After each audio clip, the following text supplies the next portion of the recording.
Hi everyone, my name is Andrew Young. I am the Knowledge Director at the GovLab, and I am delighted to welcome you to the 10th and final panel discussion of our Summer of Open Data. The last but most certainly not least of our discussions. As a reminder, the Summer of Open Data is a 3-month project spearheaded by the Open Data Policy Lab, an initiative of the GovLab with support from Microsoft in partnership with BrightHive, the Digital Trade and Governance Hub at George Washington University, Open Data Institute, and the Open Data Charter. Throughout this Summer of Open Data, we've been engaging experts from around the world in local and regional governments, national statistical agencies, international bodies, and private companies to explore and expand our understanding of how to establish a new vision of open data built around collaboration, responsibility, and purpose-driven data use and reuse. We are delighted to have our panel today, moderated by Matt Gee at BrightHive, and I will kick it over to you, Matt, to lead us through the discussion and introduce our panelists. Thanks so much. Great, thanks, Andrew. So today's panel is going to focus on innovative data collaborations in the world of learning and work, where the stakes are really high. The data stakes are high around data privacy and use. But the needs are even higher. And the needs are higher right now because we are undergoing an unprecedented crisis across the globe that is changing how hundreds of millions of children are learning reading, writing, and arithmetic, how potential college students are applying for and enrolling in post-secondary education, and what their coursework even looks like, how millions of adult learners and workers are navigating unemployment, job search, and retraining so that they can get back to work and support their families. And all of that is happening at a compressed, in a very compressed timeline. And the role of data in helping those learners and workers navigate this shifting landscape is paramount. We've seen this. Data is also critical in helping organizational leadership and policymakers make smarter decisions in the face of this crisis and its aftermath. And has been true, has been true throughout this entire series. The data that's really needed to support this critical decision making and public need and benefit is marbled throughout public agencies, nonprofit organizations, and private companies. And all three of those types of organizations have to find new ways of collaborating in order to connect the data dots for public benefit. So we are lucky today to have three incredible data leaders, one from state government, one from a national nonprofit, one from a learning technology company that are all working in new ways to put data to work for learners and workers. So Felix Shapiro, Vanessa Brown, and Daniel Jarratt, welcome, and thank you for being part of this series. I'd love to just kick things off by having each of you introduce yourself, sharing a bit about your role at your organization, and sharing the top line message of the data collaboration efforts that you've been working on at your organization. And maybe we can start with Felix. Well, thanks for having me here today. It's great to be with so many enthusiastic and experienced data advocates. My name is Felix Shapiro. I serve as a workforce policy analyst in the office of Governor Ralph Northam under his chief workforce development advisor, Dr. Megan Healy. In that capacity, I am tasked with looking at technology, both as it's impacting the workforce and the nature of work, and as it's impacting our organization. So trying to leverage 21st century approaches, 21st century platforms, and the power of big data to improve the lives of Virginians and hopefully learn lessons that can be leveraged elsewhere as well. Excellent. Thank you, Felix. Vanessa, would you like to go next? Sure. I'm currently the Managing Director of Strategic Initiatives at the National Student Clearinghouse, and I sit in our Chief Data Office, which we just created in December of 2019, but I've been working on strategic initiatives for the Clearinghouse for about 10 years. I'm currently working on a unique data collaboration between the National Association of Manufacturing and Manufacturing Institute, the Clearinghouse in the United States Census Bureau. As Matt was talking about earlier, we are really focused on trying to tie education to workforce data and be able to provide aggregate labor market outcomes to inform education stakeholders, parents, and students, and institutions. And it's really exciting work, and I'm glad to be here today. Excellent. Thank you, Vanessa. And Daniel, why don't you bring up the caboose? Sure, I'm Dan Jarratt, Head of Learning Science Technologies at Infinite Campus. We build a student information system, a learning management system, and a student payment system for the US K-12 market. More than 2,000 school districts in 45 states have purchased Infinite Campus to be the custodian of data of 8 million currently enrolled students and more than 130 million student years of historic data. So our company's role is to carefully manage the privacy and security of critical student records that our customer agencies own. And over the past year, I've been speaking with education researchers in districts, universities, and research organizations. And I've been speaking with funders, both in government and private philanthropy. And there's a clear sense of reduced bandwidth when it comes to education research. Mark Schneider, the director of the Institute of Education Sciences at the US Department of Education, puts it well when he describes studies that are slow or small n, that ask researchers to reinvent an entire semi-truck set of wheels, and they're expensive.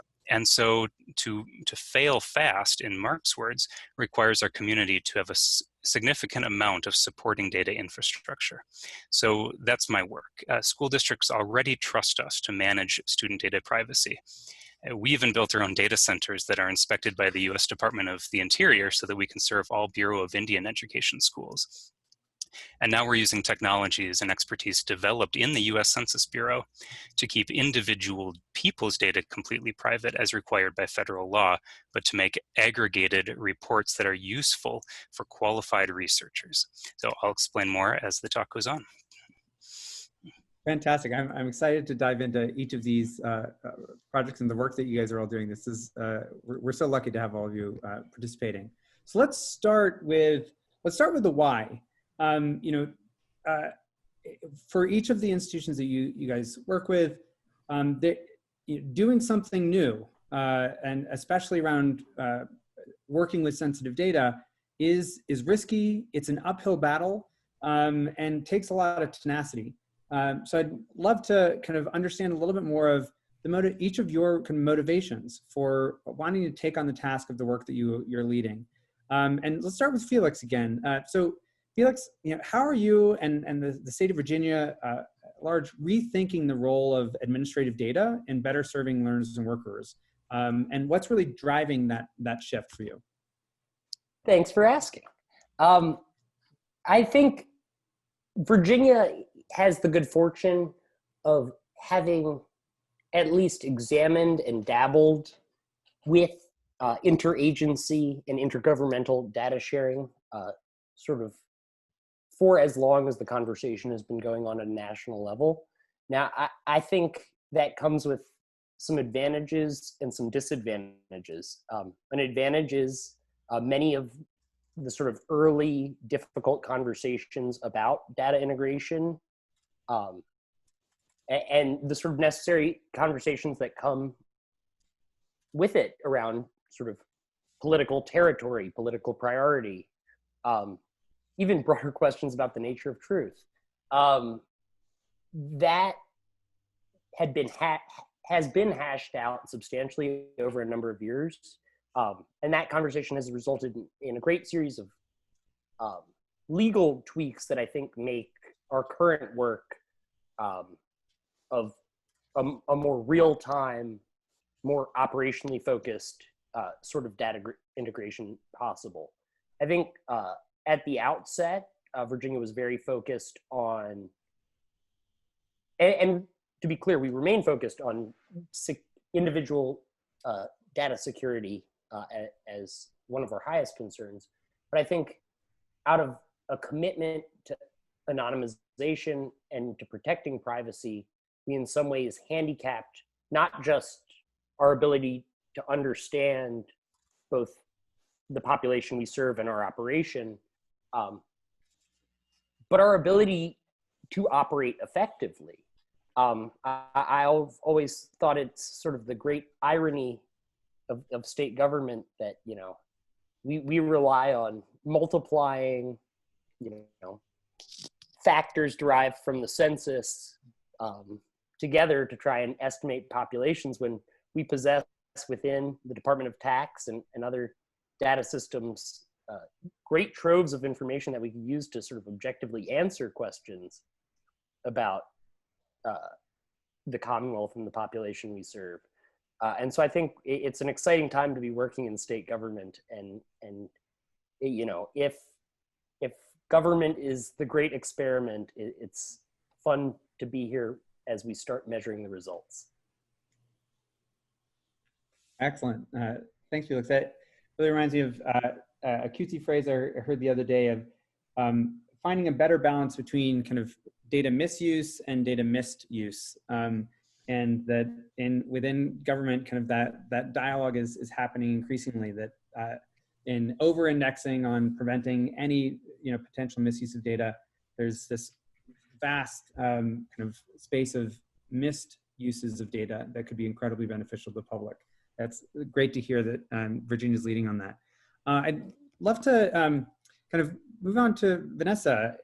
Can you describe a bit of why the National Student Clearinghouse was interested in taking on this new and public-private data collaboration with the Census Bureau and the National Manufacturing Institute? And why do the schools that you kind of currently steward over the data, aggregate data for, why should they and their students really care about this project?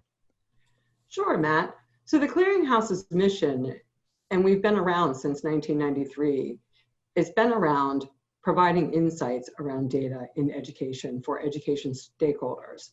We've expanded that mission because of the result of the trends in education, trends like student mobility, lifelong learning, and the need for upskilling, which are creating the need for new and non-traditional pathways. So our current mission reads, our mission is to serve the education and workforce communities and all learners with access to trusted data, related services, and insights. So when Gardner Carrick from the National Association of Manufacturing Institute approached us, we were very interested in working with him on bringing in credential attainment data, because it's just an expansion of the longitudinal enrollment and degree data that we've built since 1993. Speaking of the data privacy and security infrastructure, we've also built a robust data privacy and security infrastructure over that time, and in fact provide thought leadership out to our education institutions around that. So when Gardner approached us, he really wanted to understand what is the return on investment of these manufacturing credentials of the members that make up NAM. And the reason being is because they wanted to be able to promote the quality programs out there. And they tried a couple different ways of doing it, and then they realized that we had a unique data set, and so they wanted to come to us to see if we would join together for this data collective. So it started as a research project, just to see how industry credential data, industry credential attainment integrated with our enrollment and degree information. And some of the things that we're finding out is there's a lot of education going on in the non-Title IV space that's related to industry credential, although much of it is still moving towards degree programs. But regardless, why our institutions care about this is because they are new pathways. So our post-secondary institutions care about it because credential attainment can count for a performance funding formula as a good outcome. So that's what the post-secondary institutions are concerned about. They also are concerned about, are the education programs they're teaching leading to their students actually attaining these industry credentials? And they only have that data in a survey-based way, and we can actually provide it back to them in a student-level way, just like we do other data. On the secondary side, in the State Department of Education side, I've had a lot of discussions around wanting to understand, they put these credentials out there as great programs that their high school students should take, but are they resulting in anything? And what do those labor market outcomes look like? So that's why they care about it. It can also help with their performance metrics for reporting on WIOA, ESSA, Every Student Succeeds Act, and Perkins 5. This information is very valuable to make that process easier. Students, they want to understand alternative pathways to good jobs. And that's why our ultimate goal is to make this type of information available to students and parents around what are the traditional and non-traditional pathways and what do those labor market outcomes look like. And the final point is the Census Bureau. We have an opportunity to provide a unique benefit to the Census Bureau because they collect their education data via survey today, mostly the American Community Survey. But that was instrumental in helping us be able to move the work along at the Census Bureau because we have something they want. So it's about providing that strong value proposition, which I think is very important to get people involved in data collectives. What is the value for them? I think you hit on it right there, Vanessa, is that one of the things I've been so impressed with this project and your guys' leadership on it is arriving at that incentive compatibility across the different stakeholders that are really necessary to make it work. And that is at the heart of successful data collaborations, is finding that kind of the intersection of the Venn diagram of need across stakeholders. Thank you. So I wonder if, Daniel, you can talk a little bit about how you arrived at that kind of intersection of the Venn diagram of need. And for folks who may not be as familiar with kind of national student data efforts, especially in the US, there have been some historic failures like in Bloom that have made folks kind of reluctant to try new things around the uses of learner data to improve student outcomes. So can you kind of peel back the curtain a little bit and share a little bit about what made you really want to take on this challenge and how you went about getting the right kind of stakeholder buy-in and leadership buy-in for your work? Yeah, absolutely. So, I mean, it's an important fact of the American education system that data are locally owned, usually by school districts, sometimes by state education agencies. And researchers who are trying to get insights from that data are usually not employed by those education agencies. They sometimes are. And so efforts that deal with large-scale student records have to deal with localized data and localized governance. The reason why I'm working at Infinite Campus on this is because Infinite Campus is already in a position of trust with education agencies. And as a normal part of our business, we already built the core technologies that any large-scale data system, like what InBloom was trying, would need to have. And we don't face some of the critical roadblocks that systems like InBloom had to face, like common data dictionaries or transmission standards or getting dozens of information systems to talk to each other, because we build one system and deploy it nationally. I mean, for instance, even though we have a student information system and a learning management system, we built those ourselves as a single system. Those are not two different systems that have to talk to each other. It's actually one code base, one database. It's only a marketing differentiator. So that makes it really easy for us to do the sort of things that other efforts had to put a ton of effort into. Now, it's really critical that we lead with problems of practice that educators actually face and communicate them well and early, and to build solutions that educators are actually asking for. And those solutions are for school improvement and not the much more common state and federal use cases of compliance or accountability. When you talk about learning outcome data, people assume you're judging teachers. And so we have to be clear that that's not our goal. An example here is that we built a national machine-learned school dropout early warning system, which was requested by and co-designed with the Kentucky Department of Education. But now, as part of Infinite Campus, that's broadly available. And in fact, the Hawaii Department of Education and Clark County, Nevada just adopted that system as well. So I want to take on the challenge of large-scale student data use in research because we've seen some potential solutions work in other sectors, and we as a technology company have some visibility into that. So if you take a look at the software community, lots of funding and infrastructure, just like education research, But in software, it's possible to spin up a company to quickly address an opening in the market that you see. You can use a Delaware corporation to incorporate. You can use open source software libraries to get your foundation built. And then you can use the internet, and especially cloud services, to power a lot of that product or service. Those sort of services you can get make starting a software company cheap and fast. Now, in education research, the goal is much different. It's student learning. But we can learn from other sectors about what infrastructure is the next most important thing to build. No matter what we do, this always has to be in collaboration with others. So we have worked a long time in direct collaboration with efforts like the IMS Global Consortium. So when we do work with interoperability, it is always in an established setting with a variety of stakeholders. And we have direct communication with state governments. They're already familiar with our work building statewide systems.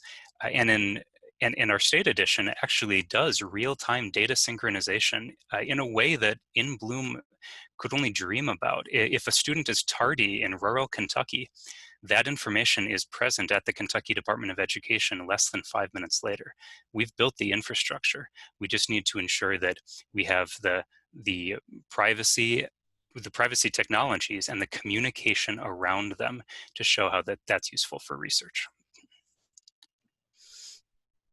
Excellent, thank you. I want to transition to talking a little bit more about what you've learned to date that you think might apply to other peer organizations of yours.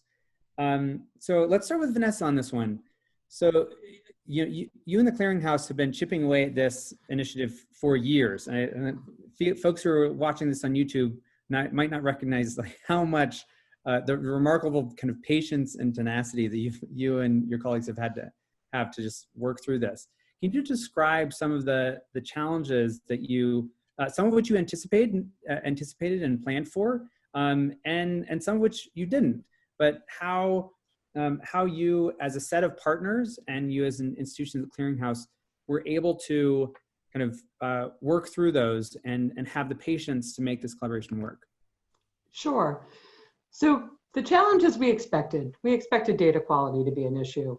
We expected data privacy to be a hurdle, because it was really interesting. The credentialing bodies, industry recognized credentialing bodies, have never federally reported their data. So we knew those challenges were going to be big.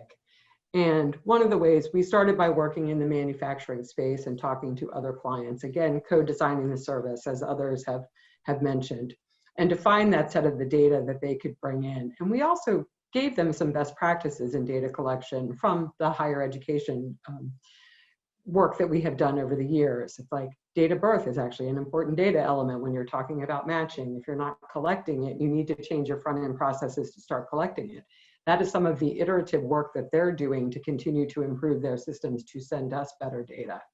Data privacy, they were all very nervous about data privacy too. GDPR was just starting up, and they're not under FERPA. But again, we could provide best practices from FERPA, how different institutions do consent, to make sure students are well aware of what they're doing with the data. So the credentialing bodies have had to go and change their front-end processes again to make sure they're addressing some of that. So those were some of the things we knew.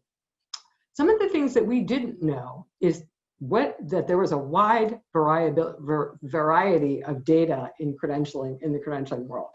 When you think about the education world, degrees are pretty standardized. We have CIP codes. So when you're talking about aggregating data, it's easier to do because those constructs, those definitions, those crosswalks, they've been out there for years. When you get to a world like industry credentials or micro credentials, there's not as many standards, although those standards have started forming over the past few years, with Credential Engine, IMS Global, and others. But there just was not a lot of standardization. When you think about aggregating and attaching aggregate labor market outcomes to that, that gets really tricky. One credentialing body may have a level 1 credential and a level 2, so you aggregate that way. Another may be aggregating by topic, like in IT, cybersecurity versus software engineering. So being able to aggregate and scale is a challenge, and it's something that we're still learning. We've done a lot of work with a lot of consultings to help us get a handle on this. And we will continue this work as we go forward. But another big hurdle we faced is these credentialing bodies didn't know who the clearinghouse was. Again, they've never federally reported their data. So why should they share their data with us? And that came back to the value proposition part again. So in addition to working with NAM and the Manufacturing Institute, we started working with WorkCred. And WorkCred is a spinoff from ANSI, and ANSI is one of the accrediting bodies for credentialing organizations under ISO 17024. And so that WorkCred and the Clearinghouse got a grant under the Lumina Foundation to convene a voluntary data sharing network. And that network started in February of this year, in fact, and comprises 30 credentialing bodies. And what we are doing is designing the value proposition and the service with them together. And in May was the first time we actually got to show them labor market results related to manufacturing. We could start showing wages by gender, wages by race and ethnicity, and wages by different levels if you continue up the path. That opened a lot of eyes and really broke down a lot of barriers. And now we have a lot of interest. And I'm working with a couple of credentialing bodies on a data sharing agreement template, because that's the other thing. We really want to have templates and best practices to overcome some of those hurdles. But it's really, and the other thing that we didn't anticipate, going back to the accreditation. So many of these bodies are accredited either by ANSI or the NCCA, the National Council of Certifying Agencies. And everybody needs to realize, for them to start sharing their data, all of their policies and procedures have to be addressed to be able to share that and keep their accreditation. So you're talking about changing people, policy, processes, and technology. It's not just about the data, it's about all that. And to make that investment, that's why the value proposition has to be strong enough that they are willing to participate. It's been kind of the clearinghouse's model. You give us data, we combine it with other data and give you data insights back. And that's what makes our model work. And that's what we're in the middle of, is continuing to design out what reporting needs will help them, and understanding where it does bring value to their business. And it does. It brings value to them to be able to do more outreach to institutions around program evaluation or offering new programs, and to reach out to targeted individuals and for their certificates to understand other pathways. So that's where we are. We'll be working on the WorkCred and the credentialing convenings with that group until May of 2021. Excellent. I think there's a powerful story there in the moment when you were able to show, not tell, and what that meant for the entire collaboration, and how hugely important. That's fantastic. So let's shift to Dan. So you mentioned that the real sacred trust that Infinite Campus takes on and has student data.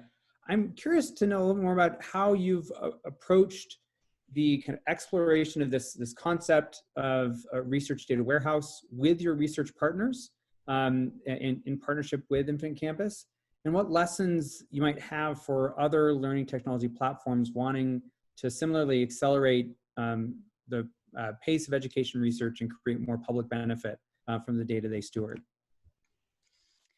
Sure. Yeah, let's talk a little bit about how we create public benefit and really how we focus on the public portion of that. Working with protected data means that public benefit has to follow constraints that are particular to an organization, ours in this case. So for Infinite Campus, public means that we want to collaborate with outside organizations, but then we have to invest in significant legal and technical protections around the data use. There are lots of organizations who have a lot more ability to openly share their data, put it up on Kaggle for a data mining competition or things like that. We don't have those options. For research collaborations, it has to be within very specific legal structures because we do have this sacred trust. So what does it mean to create more public benefit? Well, for us, we found that we need to move quickly to automated or repeatable processes. Vanessa mentioned templates. Those are so critical that we want to reduce the marginal cost of every new research question or collaboration. So an example here, the legal structure we have with researchers is in a couple levels. We separated out the really expensive portion of the agreement, the business process part, and put that at the organization level, where it can be an agreement between Infinite Campus and a research organization, things like who's an employee of whom and stuff like that. We separated that from the cheap part of agreements, which is where an individual principal investigator or researcher will have a cool idea and want to try something out. And we don't want that question to be held up by the monstrosity of huge legal agreements that normally go into data use agreements. So we've tried to extract out the expensive part, do it one time, and then make it easy for a researcher or many researchers to ask new research questions. And because we found that researchers tend to ask for a lot of the same things between studies, we have invested a lot into reusable software components. There's a software design mantra, don't repeat yourself. So we take advantage of our organization's core skill set as a software development company to use our industry's best practices like code repositories or data warehousing, process automation, and other infrastructure that we can do to directly serve education researchers. We also pay attention when we talk about the public part of public benefit. We pay attention to what public means. We are looking, as a company, we're looking for data users whose professional incentives are aligned to education outcomes. So we specifically choose Infinite Campus users to be students in the American education system, their guardians, or the adults in the levels or sectors who are working to improve that system. And even internally, we make specific strategic choices about not taking private equity funds, not taking on external debt, growing completely organically, funded from revenues that are paid to us by our customers, so that we are responsible directly to them. So public benefit to us means really being honest about who we're serving and why we're doing that work. So many lessons in that. Thank you, Dan. Felix, let's talk about Virginia. The graveyard of failed public sector projects is filled with really well-intentioned state data integration initiatives. What does the state of Virginia kind of learned from prior stumbles or failures in Virginia or in other states that have allowed you to kind of see your work with fresh eyes and better set up partnering agencies for success? So I think in approaching this work, an initial misconception I had was that the challenge of data integration was a technology problem. And I think as time has gone on, I've come to appreciate more and more, while there is certainly technical complexity, it's substantially a people problem. And as people have been saying sort of all along, it's frequently an issue of incentives. It's funny you talk about the graveyard of well-intentioned IT projects. I think a project that is very parallel to the work we've been doing around interagency collaboration and data integration was it's funny, when I started in the space and I was sort of spitballing system design, I said, are we going to go with sort of a federated data model? Or are you going to go with more of a golden record system approach? And everyone around the counter physically gripped it and said, never say the words golden record system again. And what I came to learn was that there had been this phenomenally expensive golden record system that the state had implemented. And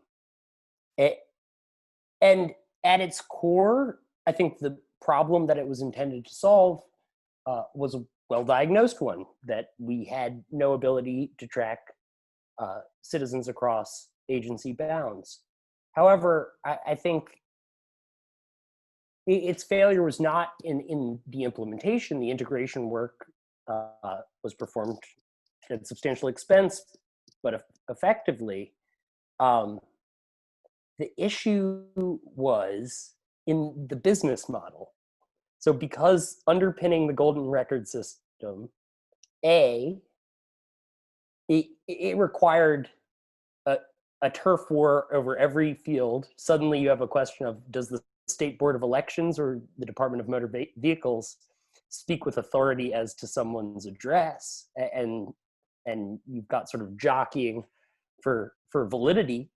You also had sort of a vast recurrent cost that the core infrastructure required, that the model the state came up for dealing with it was to amortize it over transactions. And so you created this sort of perverse incentive where, despite the cost already being realized at one level by the state, agencies were reticent to take advantage of the infrastructure because they couldn't afford the sort of incremental cost that it incurred. So I think those insights have led us to really emphasize sort of keeping recurrent costs within manageable bounds.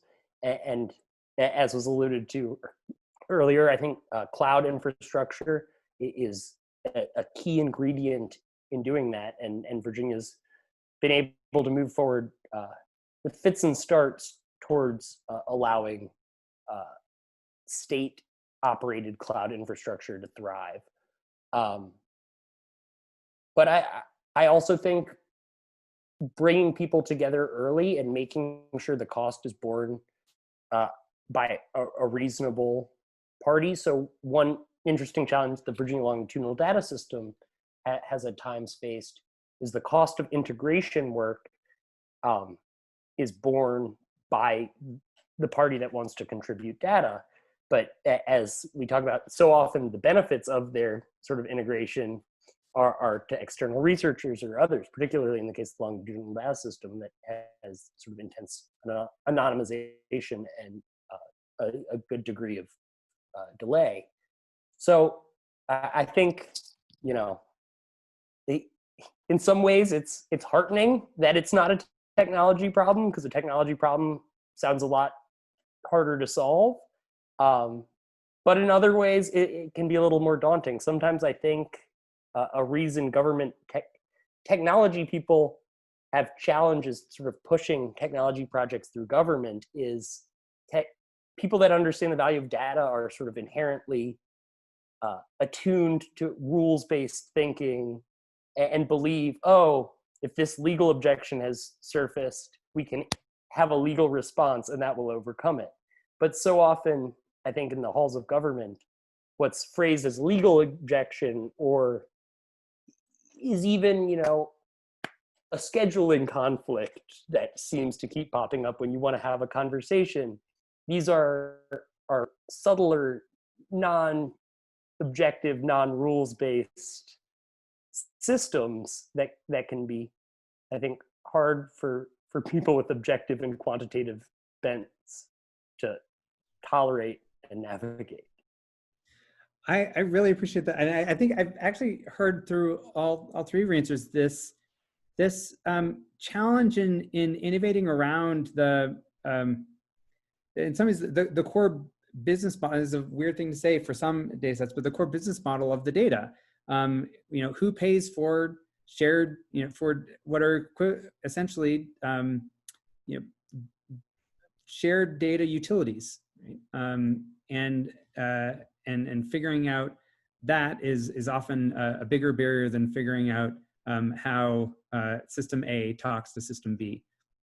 I'm curious, just as a quick follow-on for any of you three to answer, you know, whether you've seen either in your work or in work elsewhere in the field where issues of payment for, right, who pays, right, have been resolved in ways that you feel deserve a lot more replication, right? That where you've seen a model that says, that seems to work and not enough people are doing it yet.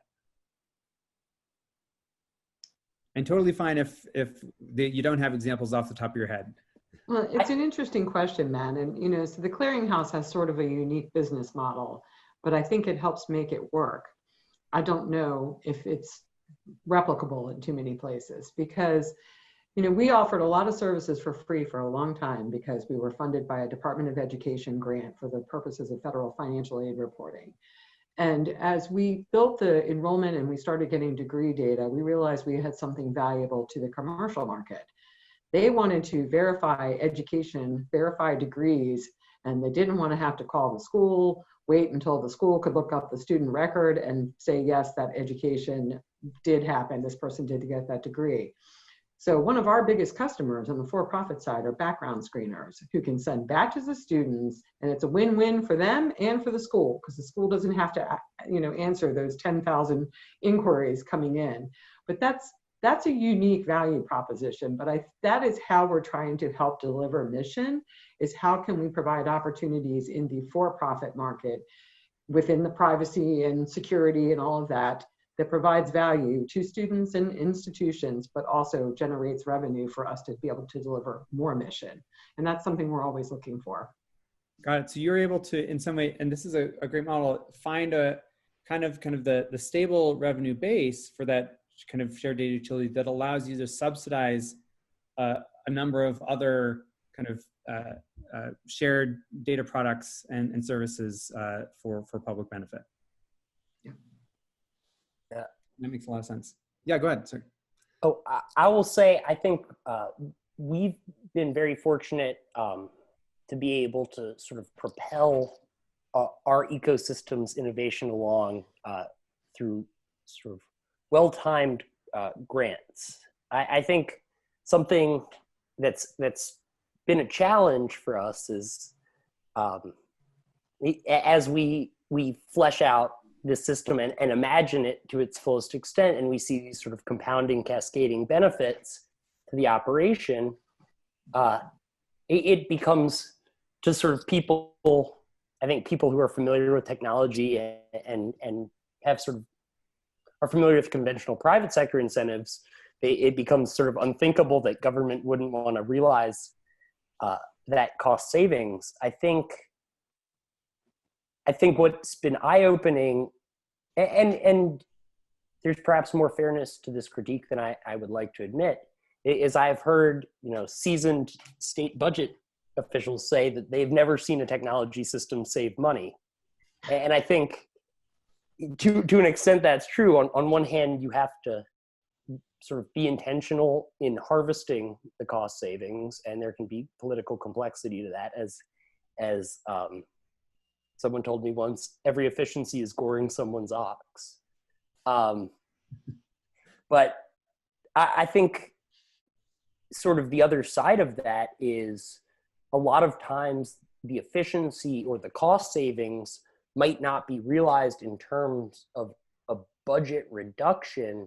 It might be realized in terms of a government agency's ability to serve people at a much lower per capita cost and come closer. I mean, to be honest, no government program is funded sufficiently to meet demand in our incredibly needy society. But to come closer to that, but it's not a very compelling pitch to a state legislator who's sitting there on a 2-year term and say, hey, give me $100 million this year, and it's going to return $20 million in efficiency every year for time immemorial. And they're sitting there saying, well, I only got 2 years. I'm only getting 40% of my money back.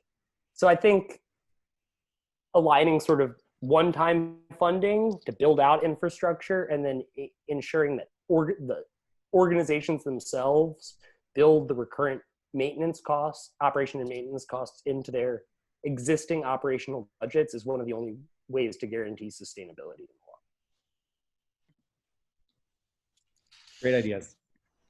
I'd love to move on to the current moment, right? And talk about your initiatives in the context of COVID, right? Adapting to change and responding to the crisis. So each of your respective data initiatives were well underway before COVID-19 hit.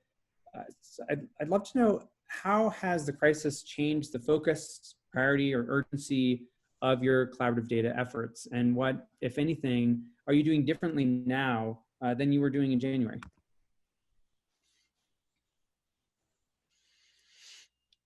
We've seen that funders are more interested in pandemic-related learning challenge research. So we're partnering with a research organization who won an NSF Rapid grant to work with us on COVID-related questions. But frankly, we've heard a lot more from our customer districts about changes they want to have in how they work with their own data.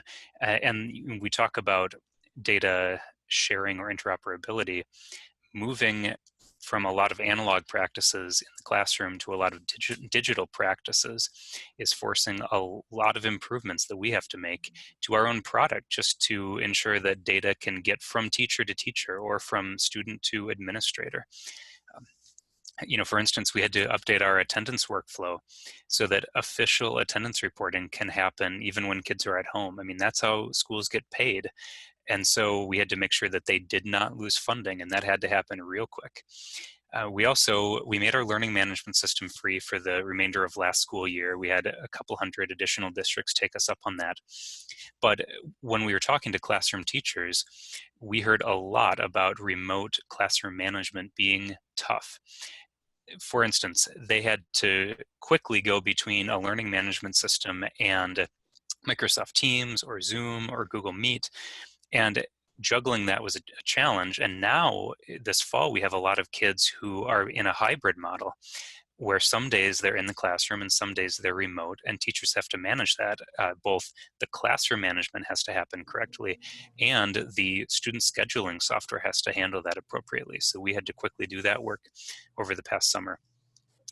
We also heard from our district and state leaders that they've already invested in a lot of valuable things like content. For instance, in Nevada, Clark County put a lot of money and expertise into curriculum that they now own, which is wonderful.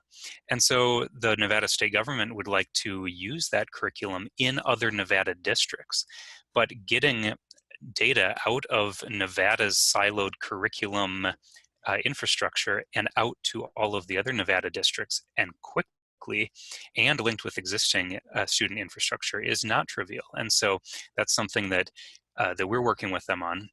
And in fact, that challenge is not specific to Nevada or any one state. That's something that we've seen online. You've got sites like Teachers Pay Teachers or any number of curriculum sharing sites. Teachers want to learn from other teachers, no matter where they are. And so we are creating a national curriculum library where it will be very easy for teachers to drag and drop items like units or lesson plans, assignments, or resources that teachers in other districts have created, even in other states, and drag them into lesson plans simply, even if they're a half a country away. And a lot of this is happening under the auspices of IMS Global specifications, so that this is not locked into Infinite Campus's LMS. In fact, we're building that national curriculum library under the CASE standard, IMS Global's Contents and Academic Standards Exchange, so that that is not Infinite Campus metadata, not our property. That is schools' data that they can then share out with another LMS or another content provider or another way of getting that data to students. I'll stop. We've just done a ton with COVID. This has been a challenge, but we're really inspired by how teachers are rising up to this challenge. COVID's been an interesting challenge on the Clearinghouse as well, and I'll talk about the Clearinghouse a little from a broader perspective first. We've had so many requests for data related to COVID-19. We're putting out new COVID-19 benchmarking reports in our post-secondary data partnership. And one of the things we did was running our early fall term enrollment reports. People have been wanting to know, what is the trend of COVID going to be on enrollment? How many students are going back to their institutions or are going to transfer to a community college local to them? And so we've had a lot of requests related to COVID. On the specific initiative I've been talking about, well, COVID's had a huge impact on the credentialing bodies. They first had to figure out how to go remote and do remote proctoring for their certification exams, and not everybody has even figured it out yet. So, but there's, they've done a lot of work there, but that makes them, okay, and now you want me to work on a data sharing project. Well, I don't really have time to do that right now, even though I ultimately see the benefit of it. So in some respects, it may slow down that work a little bit, even though we recognize short-term credential pathways are becoming so important in COVID-19, and people want to accelerate that and accelerate the data around it. So we'll just keep pushing ahead, and as they figure out how to do remote business, then they can switch their focus back to what we're doing, and hopefully we can get more data coming into our project and be able to share more insights.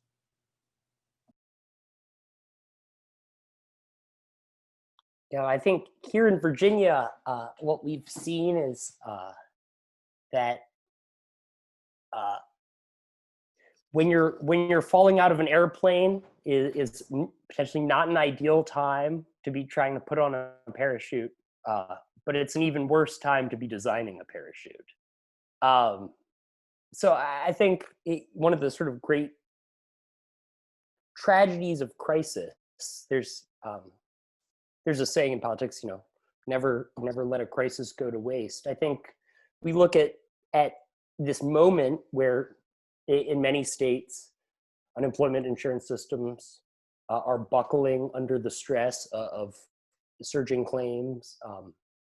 And as a plug for the Commonwealth, I will say, I think we've been leading the pack when it comes to timely payments for the majority of applicants. So I think that's something of which we're quite proud. But I think broadly, Virginia, like many other states, is reliant on mainframe technology that has so widely been discussed. These are systems that were built in the 70s and 80s, and were never designed to be modified with the speed with which we now expect computer systems to develop, or handle the load that they're now being asked to do. And so I think a challenge is there's, at this moment, funding and interest available to historically underfunded parts of state government, like unemployment insurance systems.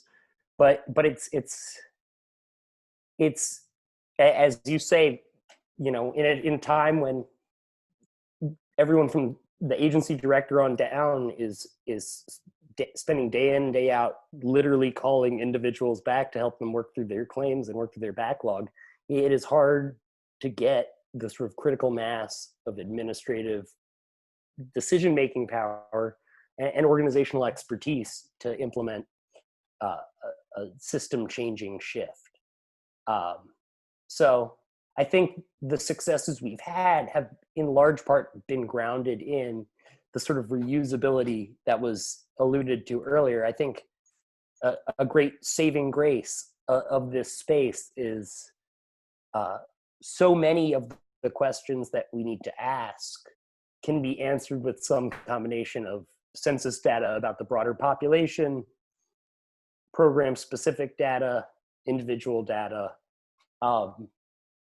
and that these connections are reusable. And so I think sort of getting back to that earlier comment about funding, I think a point of hope I would share is I think there's a snowball effect.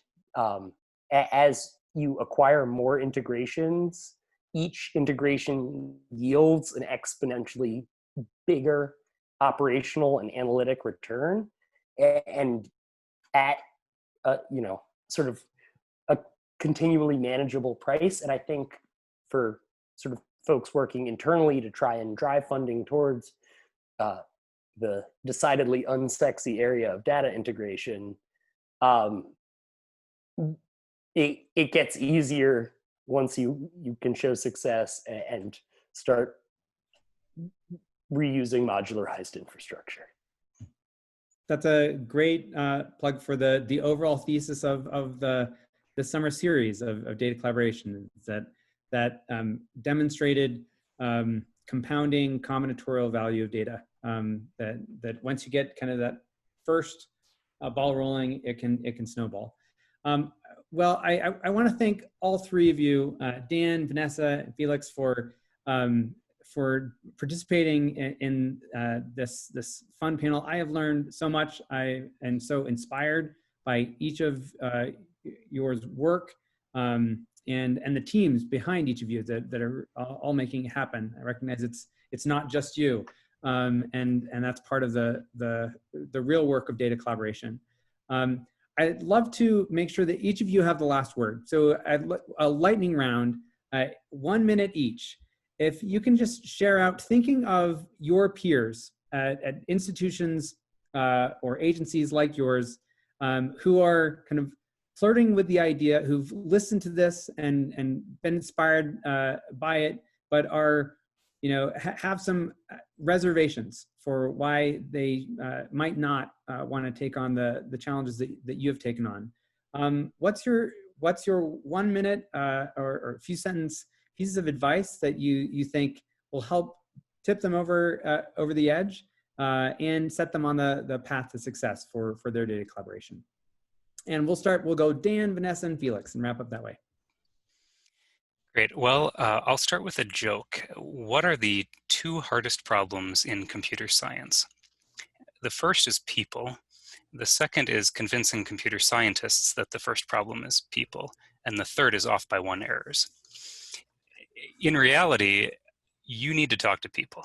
That anything that happens here is going to be putting on your product manager hat, talking to users, figuring out what's going to generate demand for any sort of collaborative data work. And you have to figure out the real problems of practice. Data integration or any technical system, we're not doing these because they're fun to program or, they're cool to have. We're not making them for their own benefit. We do this all to help people and to mitigate harm for people. And so as long as you can learn to carefully talk about how you're helping people and mitigating harm to people, and learn to communicate that to a variety of audiences, you'll go far. And just to build on that, you need evangelists, right? You need people like me and like the leaders that are in this space who are very passionate about that. And why am I passionate about it? Because it does help people. Because we want people to not get into student debt. We want people to find pathways that lead to middle-class jobs and beyond and up their career ladder and have them go as far as they can without those roadblocks. So fundamentally, that's what drives me in this work. So you need evangelists, and I'll end with my value proposition. You need to understand what's in it for each of your stakeholders so you can convince them to come along the journey with you.